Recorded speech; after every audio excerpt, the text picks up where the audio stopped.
कति ढिलो पानी ल्याएको, धेरै ढिलो गर्छ तिमीले त काम। सानो बुहारी जस्तो छिटो बन न। तिम्रो हात त कस्तो कडा, सानो बुहारीको जस्तो छैन।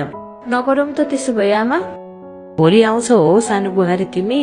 ल ल छिटो आऊ है। आउँदाखेरि मलाई तातो सल एउटा ल्याइदेऊ।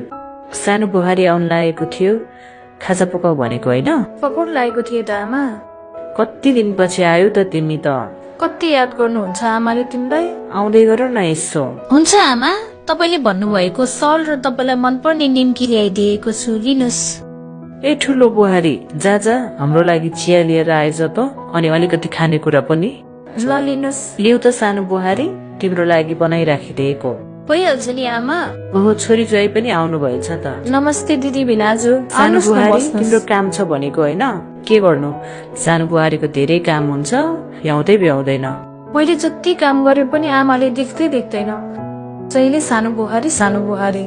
नजिकको मन्दिरलाई हेला भनेको यही हो बुहारी, चिन्ता नलिउ तिमी।